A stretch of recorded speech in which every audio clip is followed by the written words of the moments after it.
हर महादेव दोस्तों, आपका Sanjeev travelling blog में स्वागत है। दोस्तों, आपके लिए केदारनाथ यात्रा से इस टाइम बहुत बड़ी खुशखबरी हम लेकर आए हैं। दोस्तों, जो यात्री आने वाले दिनों में केदारनाथ यात्रा करना चाहते हैं, उन यात्रियों के लिए बहुत बड़ी खुशखबरी दोस्तों। और उसी के साथ हम बात करेंगे कि केदारनाथ में इस टाइम बादल फटने के बाद में क्या स्थिति है। दोस्तों, अगर आपने हमारा चैनल अभी तक सब्सक्राइब नहीं किया तो प्लीज़ हमारे चैनल को सब्सक्राइब कर दें और बेल आइकन घंटी दबा दें, जिससे आपको नई नई जानकारी प्राप्त होती रहे।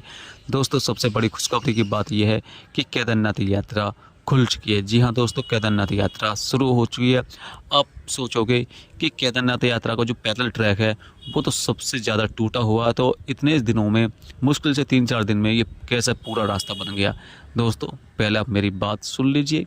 जो केदारनाथ यात्रा है वो आपकी हेलीकॉप्टर से शुरू हो चुकी है। जी हाँ दोस्तों, जो उत्तराखंड के आप मुख्यमंत्री हैं, इन्होंने ऐलान कर दिया है कि हेलीकॉप्टर से केदारनाथ यात्रा शुरू हो चुकी है। दोस्तों, जिन यात्रियों को हेलीकॉप्टर से केदारनाथ यात्रा करना है तो वो यात्री आराम से जा सकते हैं।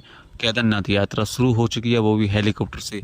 और जो आपको डिस्काउंट मिल रहा है वो 25 से 30% का डिस्काउंट मिल रहा है। जी हाँ दोस्तों, 25 से 30% का डिस्काउंट आपको मिल रहा है। जो यात्री केदारनाथ यात्रा जल्दी से जल्दी करना चाहते हैं तो वो अपना हेलीकॉप्टर बुकिंग कर सकते हैं। 25% से 30% तक डिस्काउंट है। जी हाँ दोस्तों, आप जा सकते हैं और अपनी हेलीकॉप्टर बुकिंग करके आप केदारनाथ यात्रा कर सकते हैं। लेकिन जो पैदल वाला मार्ग है वो अभी तक खुला नहीं है, उसको कम से कम 10 दिन और लग जाएंगे। उम्मीद जताई जा रही है कि 15 तारीख के बाद में केदारनाथ यात्रा जो पैदल मार्ग है उसे शुरू कर दिया जाएगा, क्योंकि रामबाड़ा में जो पुल थे वो दोनों के दोनों बह गए हैं। और जो दूसरा रास्ता है, जो लंबा रास्ता है, उसी के वही रास्ता खोला जाएगा और उसी से आप केदारनाथ यात्रा कंप्लीट कर सकते हैं। जो पैदल वाला जो मार्ग है उसमें टाइम लगेगा, हो सकता है 15 तारीख के बाद में भी यात्रा शुरू ना हो पाए। सरकार कह रही है कि 15 अगस्त के बाद में केदारनाथ यात्रा शुरू हो जाएगी, लेकिन हमें नहीं लगता कि 15 तारीख के बाद में केदारनाथ यात्रा शुरू हो पाए, क्योंकि रास्ता बहुत ज़्यादा डैमेज है, जिसकी वजह से यात्रा बिल्कुल कंप्लीट नहीं हो सकती। दोस्तों, अब बात करते हैं कि केदारनाथ में मौसम कैसा है। दोस्तों, केदारनाथ में मौसम ज़्यादा ही ख़राब है। दोस्तों, बहुत ज़्यादा लगातार बारिश पड़ रही है, आंधी तूफान आ रहे हैं और लगातार बारिश पड़ रही है। और जो कोहरा बहुत ज़्यादा फॉग फॉग चारों तरफ है और मौसम बहुत ज़्यादा कंटिन्यू बिगड़ता ही जा रहा। दोस्तों, अब जो हेलीकॉप्टर जो बुकिंग की है दोस्तों, उसमें कल से यात्रा शुरू हो गई थी आपकी हेलीकॉप्टर से, लेकिन एक भी यात्री यात्रा में नहीं पहुंचा है। जी हाँ दोस्तों, एक भी यात्री हेलीकॉप्टर से यात्रा में नहीं पहुंचा है। दोस्तों, जब से यात्रा शुरू हुई है, ऐलान किया है हेलीकॉप्टर से, तो कोई भी यात्रा केदारनाथ यात्रा नहीं पहुंचा है, क्योंकि सब में बहुत ज़्यादा डर फैला हुआ है और किसी ने भी हेलीकॉप्टर बुकिंग नहीं की है। जी हाँ दोस्तों, क्योंकि केदारनाथ यात्रा में जो बारिश का जो माहौल है वो लगातार बढ़ता ही जा रहा है और लगातार बारिश पड़ रही है। एक भी हेलीकॉप्टर ने अपने जहाँ फाटा से हेलीकॉप्टर की उड़ान नहीं भरी है, क्योंकि मौसम इतना ख़राब है 3-4 दिन से कि मौका नहीं मिल रहा है कि एक भी यात्री हेलीकॉप्टर से ऊपर पहुंच सके, या फिर जो यात्री ऊपर फंसे हुए हैं उन यात्रियों को हेलीकॉप्टर से नीचे लाया जाए। दोस्तों, अभी भी बहुत से यात्री ऐसे हैं जो ऊपर फंसे हुए हैं और उनको अभी तक उम्मीद नहीं है कि वो नीचे आ सकते हैं। दोस्तों, क्योंकि लगातार मौसम बेकार है और इतनी बारिश पड़ रही है कि जो यात्री ऊपर रुके हुए हैं और जो होटल वाले हैं या दुकान वाले वो रुके हुए हैं, वो भी घबराए हुए हैं कि कभी कुछ ना हो जाए, दोबारा बादल ना फट जाए, कभी कुछ ना हो जाए, क्योंकि चांस लग रहे हैं कि आने वाले दिनों में दोबारा बादल फट सकता है, क्योंकि वहाँ पर ऐसे ही इस टाइम स्थिति हो रही है। दोस्तों, इसलिए आप बिल्कुल से आप गलती से भी इस टाइम केदारनाथ यात्रा हेलीकॉप्टर से बिल्कुल ना करें। और जब आपकी 15 अगस्त के बाद में केदारनाथ यात्रा शुरू हो जाए, जब भी आप केदारनाथ यात्रा मत करना। जी हाँ दोस्तों, कोशिश करना कि 1 सितंबर के आसपास में आप अपनी केदारनाथ यात्रा शुरू करी जाए।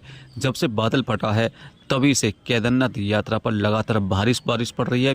इतनी बारिश पड़ रही है कि जो आपका भीमबली था, गौरीकुंड था, या फिर आपका बड़ी लिंचोली थी, जो बादल फटने से जैसी स्थिति हुई है ना दोस्तों, तो उससे बुरी स्थिति होने वाली है केदारनाथ यात्रा में, ऐसे बता रहे हैं जो ऊपर लोग हैं। दोस्तों, क्योंकि ऊपर लगातार भारी बारिश पड़ रही है और उम्मीद जताई जा रही है कि जिस तरह से लगातार बारिश पड़ रही है, जिस तरह से बादल आवाज़ कर रहे हैं, कहीं आने वाले दिनों में केदारनाथ पे जो ऊपर है वहाँ पर बादल ना फट जाए। दोस्तों, हम तो भोले बाबा से उम्मीद जता रहे हैं कि जितने भी यात्री ऊपर फंसे हुए हैं, घोड़ा खच्चर वाले हों या फिर यात्री हों, वो सही सलामत अपने नीचे आ जाएं और वो अपने घर को प्रस्थान करें दोस्तों।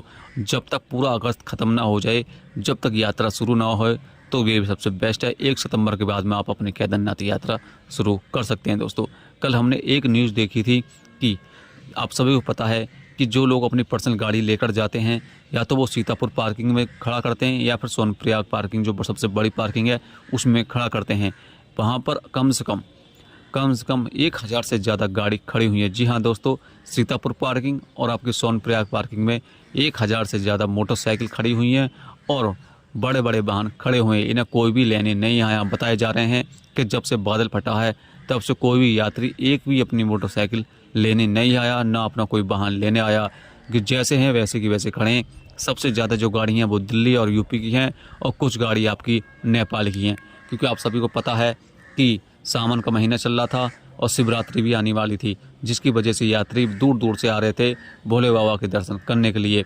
लेकिन जब से बादल फटा है कोई भी यात्री अभी तक एक बार भी एक गाड़ी भी नहीं गई है, ना तो सोनप्रयाग से और ना ही सीतापुर से। अब ये बहुत ज़्यादा दुख खराब खबर है कि या तो यात्री वो जो दूसरे रास्ते से निकाले जा रहे हैं, मान के चलो जो यात्री हेलीकॉप्टर से आ रहे हैं वो फाटा उतारे जा रहे हैं। जी हाँ दोस्तों, फाटा उतरने के बाद में उन यात्री को ऊपर नहीं आने दिया जा रहा। जी हाँ दोस्तों, फाटा से ऊपर किसी को भी नहीं आने दिया जा रहा दोस्तों। जो यात्री ऊपर केदारनाथ से आ रहे हैं रेस्क्यू करके, उन यात्रियों को फाटा पे उतारा जा रहा है। जी हाँ दोस्तों, फाटा से किसी यात्री को ऊपर नहीं आने दिया जा रहा। सबसे बड़ा तो यही कारण है कि जो यात्री फाटा पे उतर रहे हैं उन यात्रियों को, जो मोटरसाइकिल ऊपर खड़ी हैं उन यात्रियों को ऊपर नहीं आने दिया जा रहा है। तो इसलिए हो सकता है कि जो यात्री फाटा पर उतर रहे हैं वो सीधे अपने घर प्रस्थान कर रहे हो, लेकिन ऐसा नहीं हो सकता। मान के चलो जो यात्री हरियाणा का या दिल्ली का रहने वाला है, यूपी का रहने वाला है, 5, 6, 700 किलोमीटर दूर रहने वाला है, तो वो अपनी मोटरसाइकिल कैसे छोड़ के जा सकता है दोस्तों। इसलिए और दूसरी उम्मीद जताई जा रही है कि जिन यात्रियों की ये गाड़ी खड़ी हुई है या तो वो लापता हो चुके हैं या फिर इनकी मृत्यु हो चुकी है दोस्तों। दो कारण बताए जा रहे हैं। सबसे ज़्यादा जो उम्मीद है वो यही है कि जो यात्री हेलीकॉप्टर से आ रहे हैं वो सीधे फाटा पर उतार जा रहे हैं और फाटा से सीधे इनको गाड़ी करके नीचे हरिद्वार के लिए रवाना किया जा रहा है। किसी को भी हेलीकॉप्टर, मतलब जहाँ हेलीकॉप्टर आपको उतार रहा है वहाँ से किसी को ऊपर आने की अनुमति नहीं है दोस्तों। इसलिए गाड़ी सभी की सभी वहीं पे खड़ी है दोस्तों।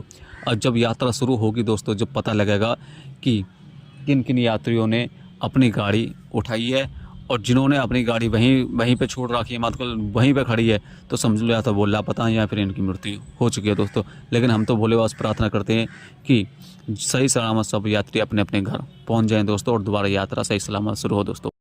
अब बात करते हैं कि इस टाइम कितने यात्री लापता हैं और कितने यात्री इस टाइम फंसे हुए हैं दोस्तों, और वो कब तक नीचे आ जाएंगे दोस्तों। उम्मीद जताई जा रही है कि 1 या 2 दिन में जैसे ही मौसम खुलता है, क्योंकि मौसम बिल्कुल भी नहीं खुला हुआ इस टाइम केदारनाथ में, लगातार बारिश पड़ रही है और लगातार बाढ़ पे बाढ़ आ रही है उत्तराखंड में।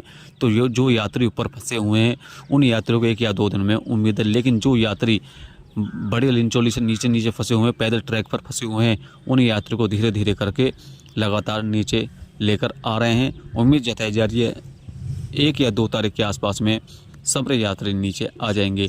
अगर केदारनाथ यात्रा का मौसम ऐसे ही रहता है तो जो यात्री ऊपर फंसे हुए हैं वो तो ऊपर ही फंसे रहेंगे, क्योंकि जब तक मौसम नहीं खुलेगा, जब तक ऊपर हेलीकॉप्टर नहीं जाएगा और हेलीकॉप्टर से जब तक यात्री नीचे नहीं आएंगे।